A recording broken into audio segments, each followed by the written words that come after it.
The ACI acknowledges the traditional owners of the country on which we gather today, and we pay our respects to elders past and present and express our gratitude for their wisdom and leadership in caring for country. The prayer has been modelled on a prayer that I found in a post by Greg Lopez, who was writing about St. Peter Chanel. And so I've sort of oriented the prayer towards Blessed Marcel Callo. Lord Jesus, you inspired Blessed Marcel Callo to embrace suffering with patience and with compassion, awakening in him an apostolic vision.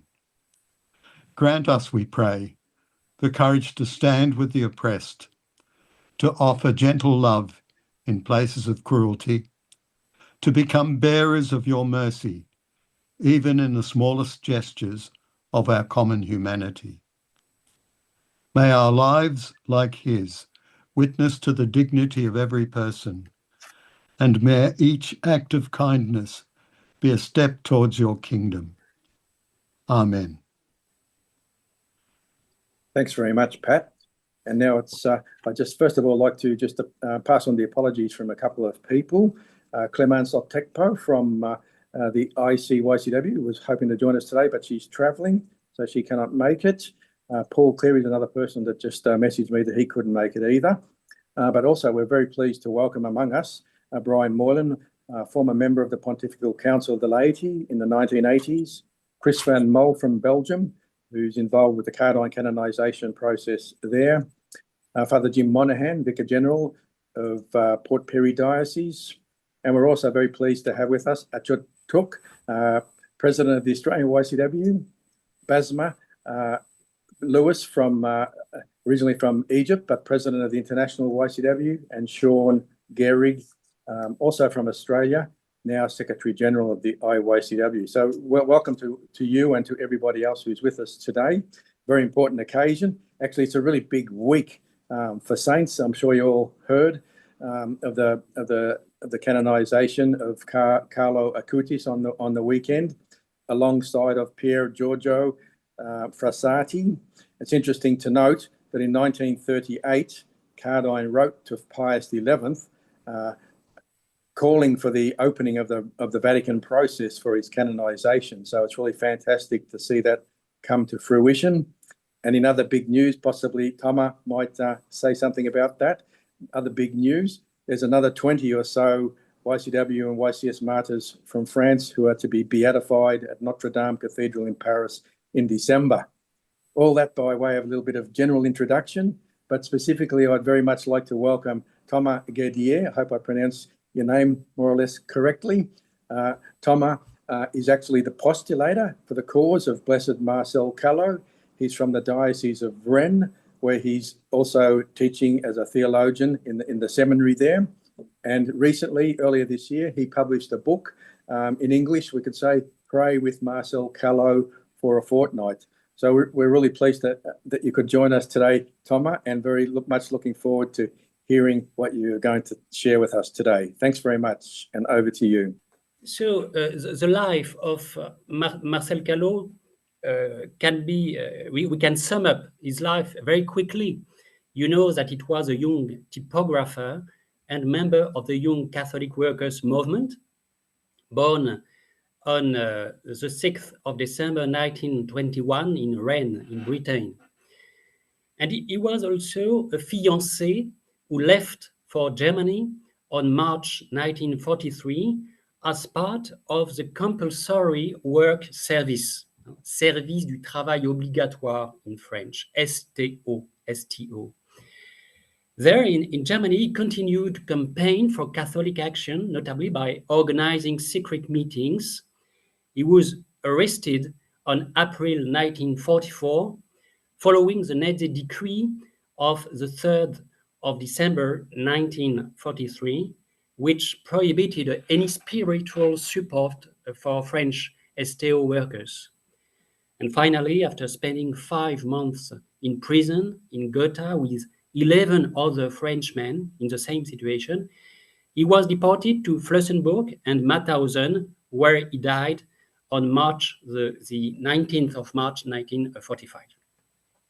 And if we are talking about Marcel Callo today, it is at a doubly, even triply providential moment. Firstly, in this year, 2025, we are commemorating the 80th anniversary of his death. And secondly, here in France, as you said, as I speak to you now, we are preparing for the beatification of 50 other martyrs who were arrested and deported for the same reasons as Marcel Callo during the Second World War, and who died in the same circumstances as him. And since the beatification, since Marcel Callo's beatification by John Paul II in October, the 4th of October 1987, many people, particularly within the rank of the jock, have asked the question, why him and not the others, the other French victims of their apostolate in the ranks of the compulsory work service. And the beatification of the 50 other martyrs will take place, as you said, on the 13th of December at Notre-Dame de Paris. Thirdly, we recall the figure of Marcel Callo, the layman Marcel Callo, as we prepare to celebrate, as you know, the 60th anniversary of the promulgation of the Second Vatican Council's decree on the apostolate of the laity, Apostolicam Actuositatem. And as you know, this decree is a continuation of the fourth part of the Constitution Lumen Gentium devoted to the laity. And it mentions Catholic action as an example to follow in organized apostolate. And you also know that this decree served as the basis for John Paul II's apostolic exhortation, Christi Fideles Laici, which was published in 1988, following the Synod of the Vocation and Mission of the Laity in the Church and in the world, at the beginning, Synod, at the beginning of which Marcel Callo was beatified. And it is through the prism of this decree that I would like to present Marcel Callo for you today in a few words. Because for Marcel Callo, like the 50 other martyrs, Marcel Callo represents the prototype of the lay apostle as the council would portray him only 20 years after his death. We will first see how Marcel achieved each of the goals of the lay apostolate, and we will see how he explored all the fields and experienced the two modes of apostolate mentioned in the same decree. Now, first point, Marcel Callo and the three goals of the apostolate. You always understand what I say? Yes? Yes, very good, no problem. Okay. After discussing the vocation of the laity to the apostolate, Apostolicam Actuositatem sets three goals, three objectives for the apostolate of the laity. Firstly, the evangelization and sanctification. Secondly, the Christian renewal of the temporal order. And thirdly, charitable action, which is presented as the hallmark of the apostolate. And you know that in Christi Fideles Laici, John Paul II reiterated the importance of achieving each of these three objectives without favoring one over the other. Firstly, Marcel Callo presents himself as an outstanding evangelizer. In Rennes, his hometown, he never ceased to proclaim the faith explicitly through inspiring speeches, and we carefully preserve the preparatory notes for one of these speeches delivered, for example, on the 8th of September 1940. And his spirituality is the spirituality of the working Christ, spirituality inherited from Father Kardijn, of course. Marcel Callo also worked a lot for the sanctification. In Germany, his concern to bring as many French people as possible to Mass is evident in all the letters he wrote to his family and his fiancée, Marguerite Berniaud. Letters that we also treasure. Marcel Callo's attachment to Eucharist was born in the Eucharistic Crusade movement, which he attended assiduously with his brother Jean, who became a priest of this diocese. And this movement, as you know, which was then flourishing in Brittany, came into being in the wake of the decree Quam Singulari, by which Pope Pius X lowered the age at which children could receive communion. It was in 1910. However, and it's very important for today to my mind, Marcel Callo did not limit himself to achieving the first goal of the lay apostle. He also strove towards the second one, the Christian renewal of the temporal order. Through his involvement in the young Christian workers, he strove to perfect the temporal order and to align his work with this deepest conviction. He knew that this was his specific task as a lay person. I am quoting, here the very words of the council, of the decree, Apostolicam Actuositatem. In his notes, personal notes, Marcel Callo writes, we, the members of the young Catholic workers, are the pastors, the leaders of the working class church.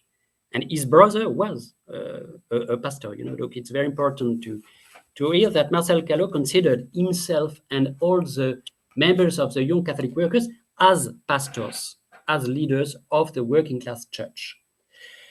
Marcel Callo knew, like all members of the young Catholic workers and all Christians involved in Catholic action, that an individual, even an inspired one, cannot achieve what the decree of the Apostolate of the laity calls collective mentalities. Furthermore, he understood that work is one of the privileged places for social transformation. However, we should not imagine the life of the young worker Marcel Callo to have been too idyllic. At the age of 13, he became an apprentice typographer in a printing house in Rennes. But at that time, in France, the book industry was already very secularized, and the young Marcel, complained to his mother about the rudeness of some of the workers, for example. He did not idealize this environment, but he knew deep down that it could and should be improved through the school of the working Christ. Still on the subject of Christian renewal of the temporal order, Marcel also sees sport and culture as places of emancipation. This seems very important to me. Marcel Callo does not spiritualize. You talk in the prayer at the beginning of the common humanity, and it's very important for Marcel Callo. He does not spiritualize his commitment. In other words, the supernatural, which would be the subject of much theological debate in France a few years after his death, never overwhelms human nature in this case. The young Marcel played a lot of football in Germany, for example. He also organized tournaments and allowed everyone to give the best. He constantly mentions his sporting achievements in letters to his parents and his fiancée, Marguerite. He also organized a small place in Germany, theater, We can see him in a photograph taken in Rennes in 1942, rehearsing a play with his friends. Finally, Marcel was generously involved in charitable work, the third objective of the lay apostle after evangelizations and sanctification on the one hand, and Christian renewal of the temporal order on the other. I can talk about his participation in a charity sale, during which he met his fiancée, Marguerite, or the last time he shared his bread in the concentration camp. Not to mention his work with the poor of Rennes, who wandered around the station, for example. So after the goals, let us turn to the different fields of apostolate explored by our blessed. Admittedly, Marcel Callo did not have time to accomplish great social works, but he distinguished himself in each of the 5 fields of the apostolate described in the decree Apostolicam Actuositatem, as you began to understand. These 5 fields are ecclesial communities, the family, young people, the social environment, and the national and international sectors. As faithful parishioner at Saint-Aubin parish in Rennes, Marcel Callo never ceased until the day he left for Germany to combine fervor with social action. While trying to go to Mass every day before going to his workshop, he brought to the church community, both in Rennes and in Germany, his own problems, thoughts of the world, and questions concerning the salvation of mankind. With his comrades from the Saint-Aubin Jogues section, he examined these problems and tried to solve them, taking everyone's opinion into account. And it is, one more time, the words of the decree here. This is very important and should challenge, to my mind, our own pastoral practices. For Marcel Callo, as for the Council Fathers, the parish is not a counter society supposed to produce a self-referential, as would say Pope Francis, a self-referential counterculture. It's very important because in France now we think a lot about the parish and the future of the parish. The parish is a place where it is not only, I repeat the words of the Council, it is not only a matter of replenishing one's spiritual resources, but also of bringing the problems of the world, and not only our problems, and questions concerning the salvation and mankind to the community of the church. In order, and it's very important, in order to examine and resolve them, taking into account the opinions of all, even in the political field that is in France today now very complicated. In Germany, before being arrested and interned in the Mauthausen concentration camp, Marcel Callo was particularly struck by the piety of the Germans. It's very strange. They were enemies, but he was particularly struck by the piety of the Germans, who joins on Sundays in their parish to participate in the Eucharist. I go fast because the time is in the family sphere, the second field. In the family sphere, Marcel Callo remained until the end, despite the separation, a loving son by his letter, a grateful brother, and a faithful fiancé. He was preparing to found a true Christian home with Marguerite, conscious of the sanctity and indissolubility of the bonds of marriage.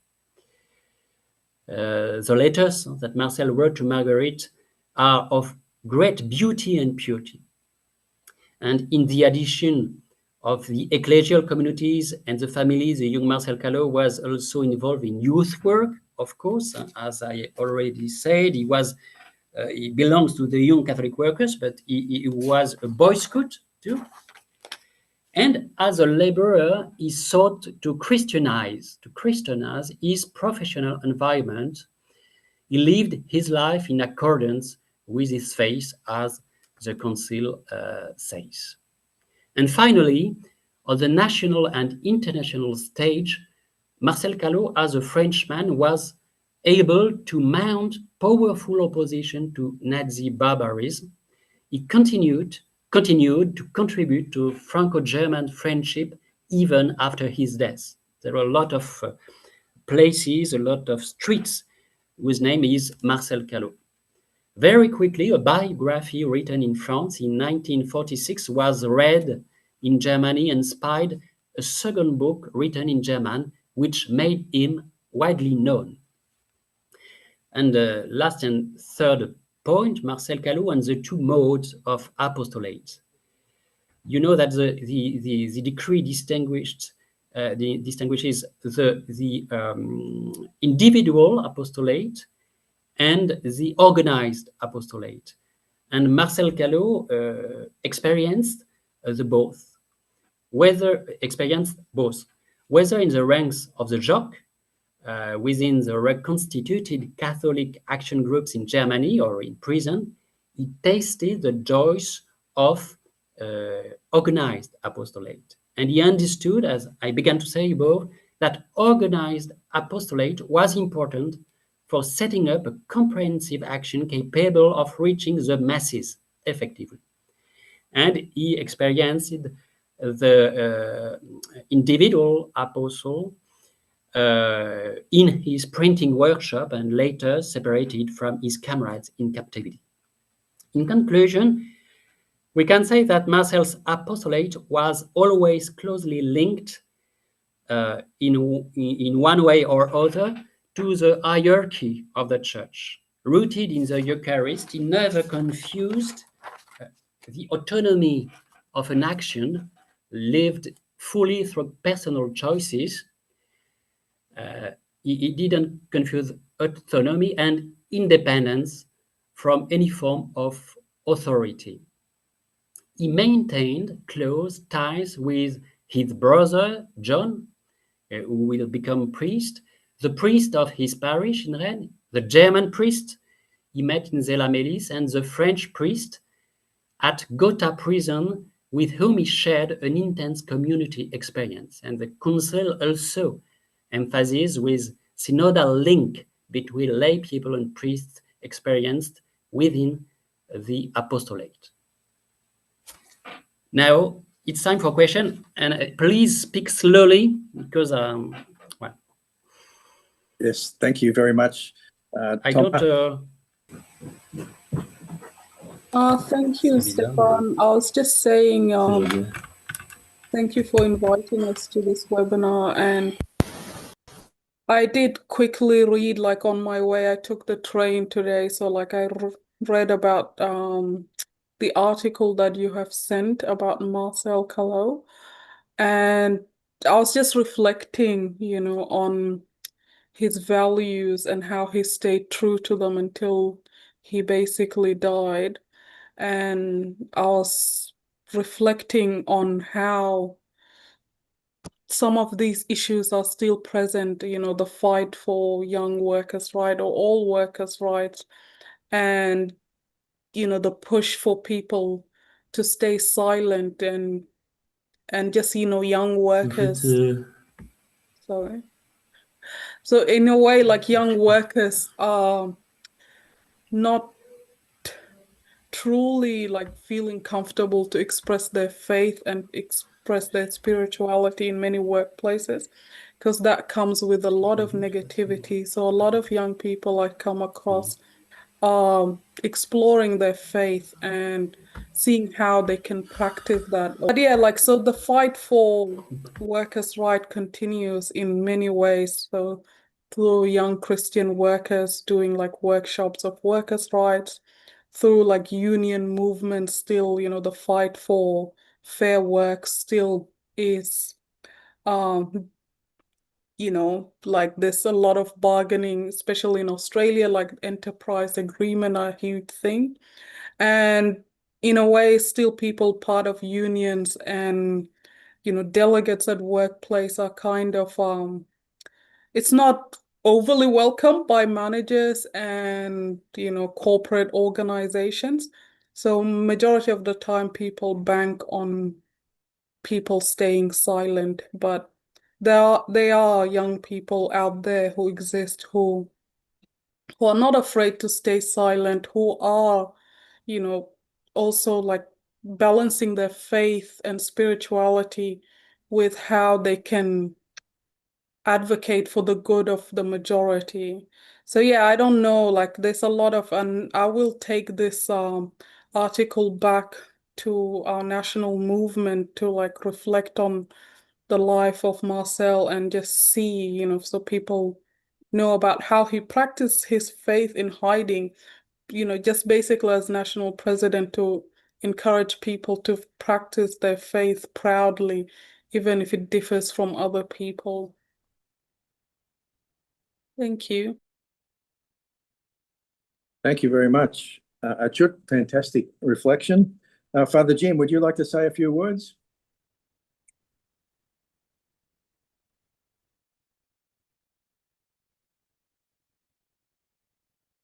Thank you, and thank you very much to Thomas. Thomas, are you able to hear at this stage? Not yet. Okay. I was struck, I think I must have read some other materials about Marcel, that in the both the labour camp and then in the concentration camp, he found ways to organise among people. And I suspect that in those places there, people would have been sad, very depressed, maybe despairing even, so such a long way from their families, and exploited with very low food rations and all that suffering. And yet somehow he found a way to be able to organise. And I just think a little bit on possibly something in common with Achut, but the experience of people, at least in a Western country like Australia, they're talking about an epidemic of loneliness among young people and the deterioration of communication skills, the loss of confidence and resilience.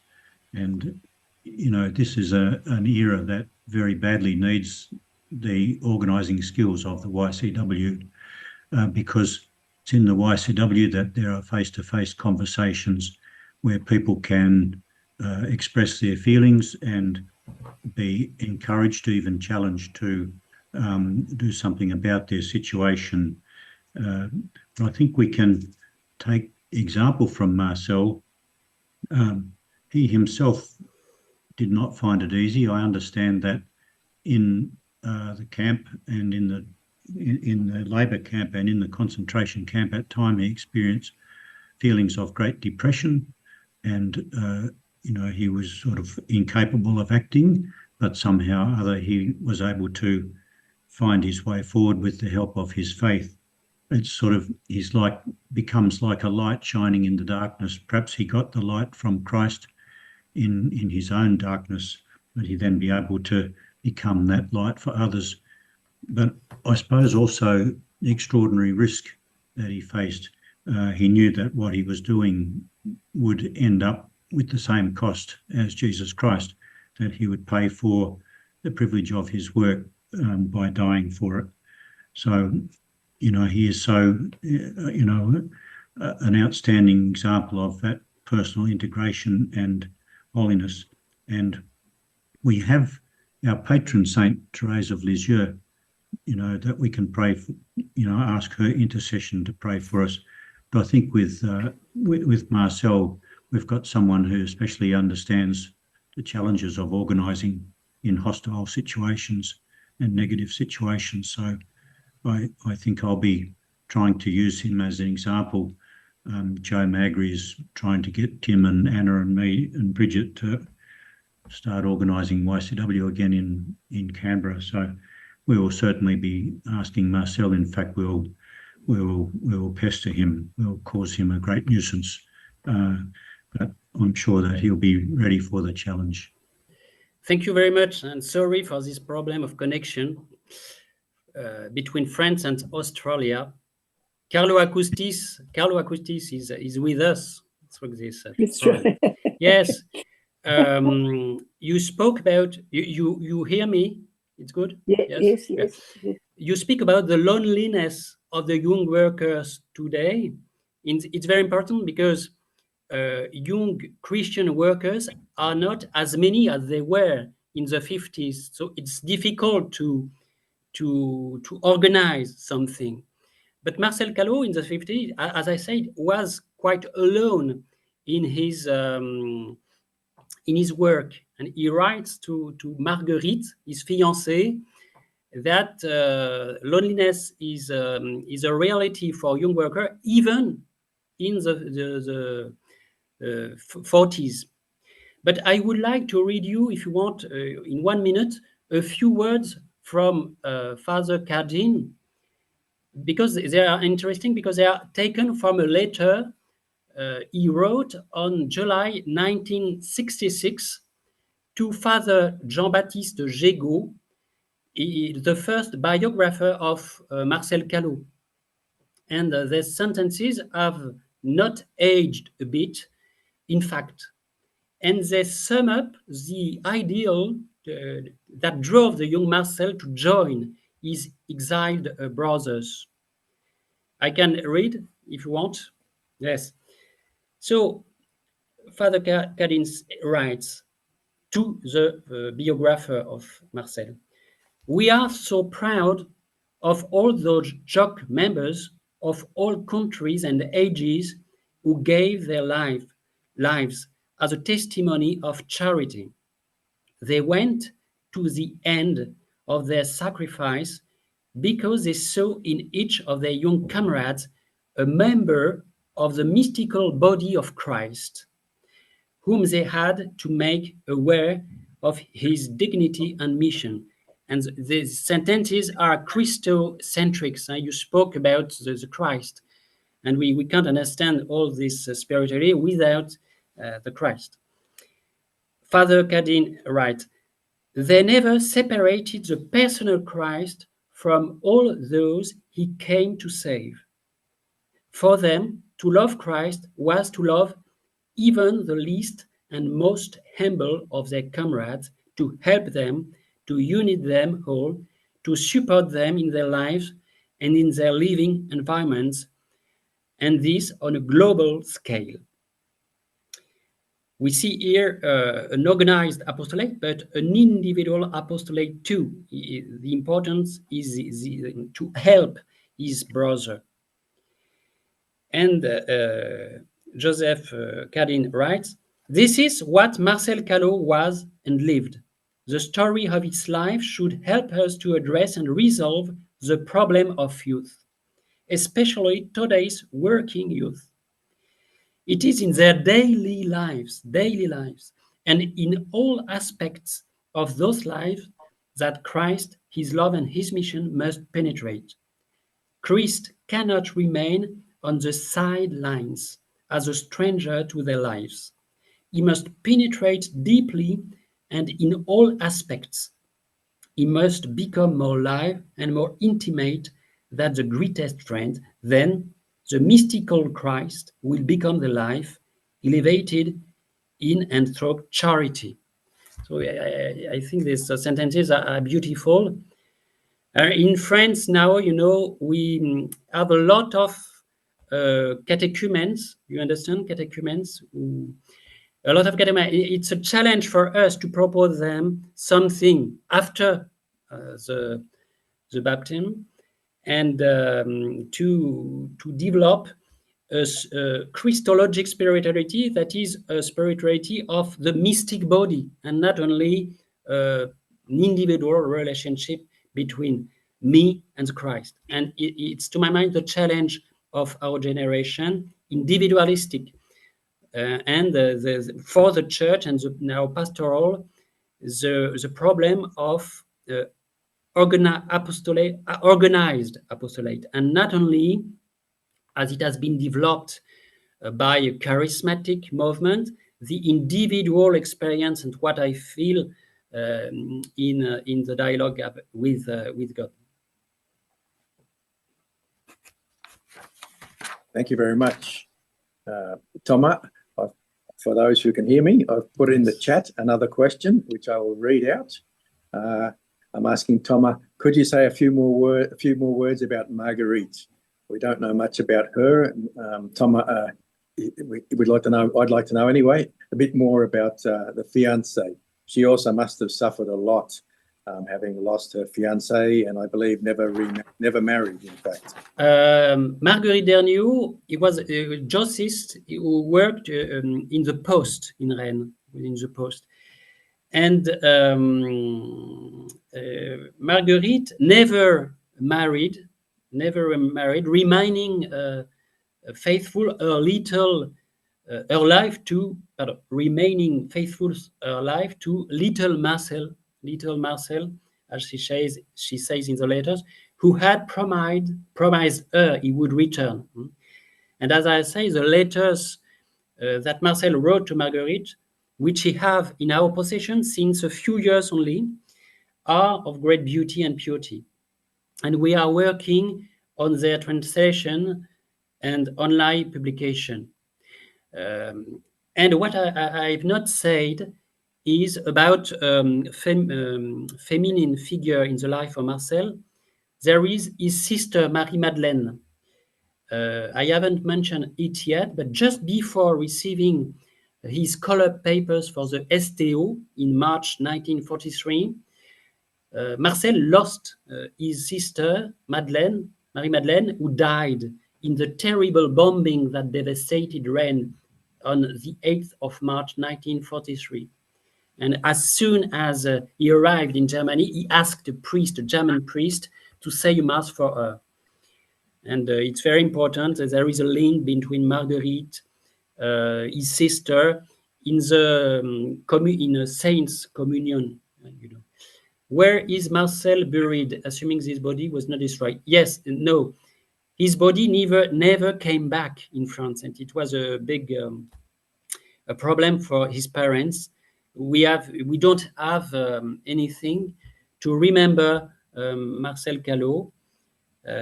Yes, his body and the body of the 50 other martyrs never came back. Stefan. Yes. I didn't understand what he was saying about Marcel and sport. He said something about he said that Marcel had some sort of link with sport and Christianity, and he used a word beginning with E, which I didn't understand what he said. Marcel, so I take the question. Marcel and sport, Marcel plays a lot of football in Germany. It was for him a way to rejoin all the French who were spread in other towns, and it was very important for him. And I say that he did not spiritualize his apostolate. It was football for football. And to my mind, it's very important now because with the charismatic movement, it was very good. There had been a real spirit effusion. But the risk is to forget what I would call the natural order, that doesn't need immediately a transcendental reference. And sport and culture, to my mind, are very important on this point. And Marcel Callo was not, yes, a spiritualist. His faith was in here and now, and even if the sport, the culture, and the friendship. It's interesting. A question from Mark. Marcel would like to hear a bit more about Marcel, even when in sport, I asked part. A more general question, how is the decree on apostolate of the laity looked at in France now? In Australia, it's pretty much forgotten. In France too, it's the same thing. It's exactly the same thing, except a few people, because I teach here in a seminarian, front of seminarians, so we speak about the decree when we speak about ecclesiology, but it's not very known. But we have to discover and rediscover this part of the council, to my mind, because it gives it's a real help to put apostolate in the reality, to my mind. No, so it's we are in the same ignorance of the decree in Australia and France. And the whole idea of lay apostolate, yes, is forgotten. It's we leave apostolate lay, but we don't think a lot about it. But I think the apostolate, the lay apostolate, is alive. But we have to think about him and to understand what the lay apostolate can tells us about the church and the link between lay people and hierarchy in the after the synod about synodality. I think it's very important, and it's a field where the synodality can be experienced, to my mind. Yes.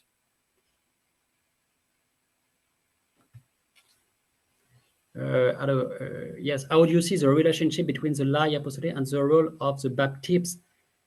Yes, the fact is that the council make the difference between lay people and priests, and the notion of Baptist does not distinguish priest and lay apostle. It's important to understand that we live from the same thing, from the same spirit, but the risk is to confuse the role and the charism and the mission of the lay people and the specific mission of the renewal of the temporal order. It is totally forgotten in my mind in the church in France after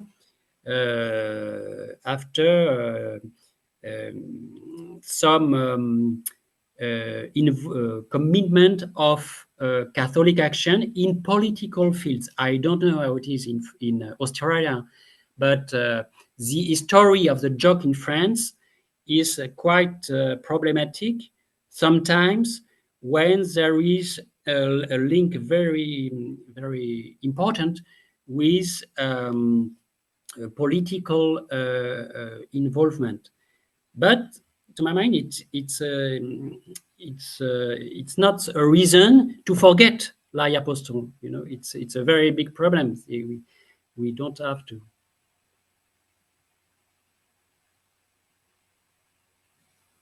I imagine that Marcel, it's a question, was inclusive in his organizing sport theater work, non-Christian included, and in the leaders groups. Yes, in his letter, he says a lot that a few comrades go to the mass, and we are in 1940, 43, 44. He says in his letter, we are only 10 to go to mass. And his mission is to bring his comrade to mass.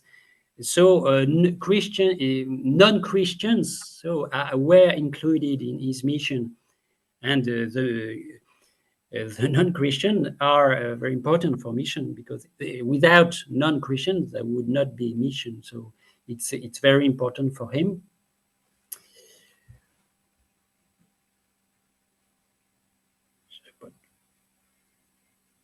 Yes, do you have any suggestion of what we could do to advance the causes of other justice martyrs and saints in other countries? We can pray and make known their lives, with films and so on.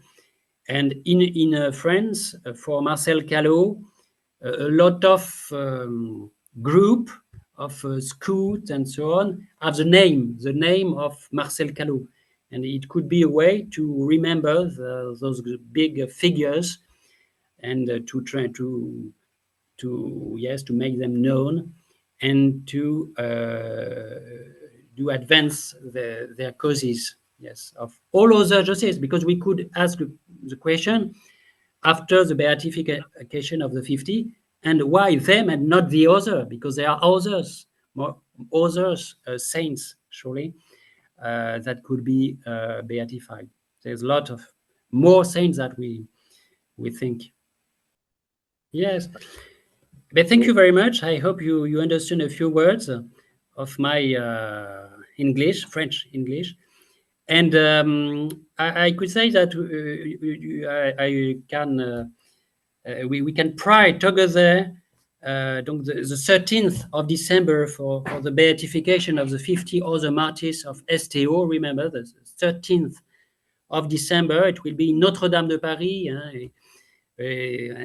That is proof of the Notre-Dame de Paris is a proof in France. It's a very important symbol of the renewal of church in France, with all those catechumen who come. And with the 50, it will be the beatification of the 50 martyrs. It will be a great moment for all the friends to remember this spiritual adventure, and we will be able to ask after this beatification why them and not the others, because there is a big family of saints in the rank of Jacques, and I hope that we will discover all the beauty of the apostle in the rank of Jacques and of Catholic action. Thank you very much. So Basma, did you want to say a few words? Mark was asking if you'd like to say a few words. Yes, maybe only a few. Thank you very much. Actually, I didn't get to read a lot about Marcel, but what I'm hearing now, I really agree with what Achut said also. I think even though we are not in a world war, but we are facing oppression the oppressors in most of the countries. No, now we are living where the right ideologies are more strong in most of the world, and people are very oppressed. We don't have martyrs, but we have people who are dying because of the lack of social protection, from the inadequate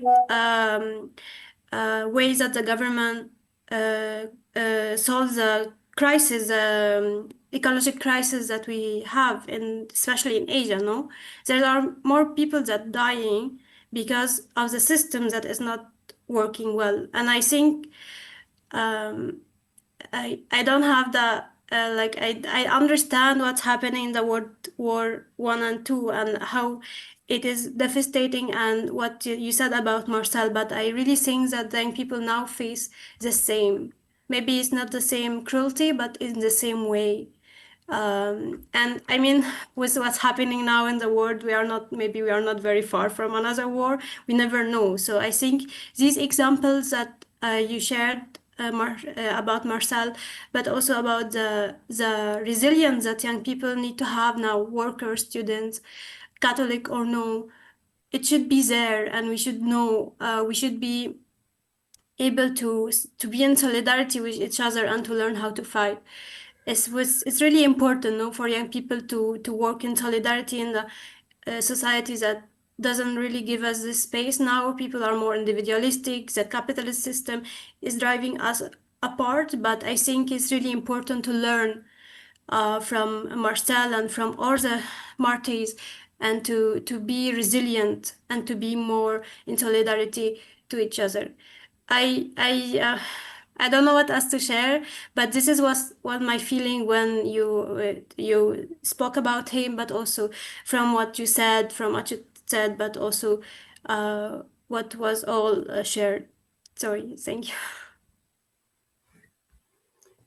Thank you very much. I would like just to say a last thing.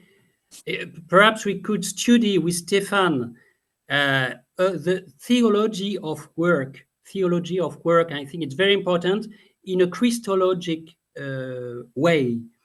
And we can read again and study the encyclical Laborem Exercens of John Paul II. That is very important in my mind.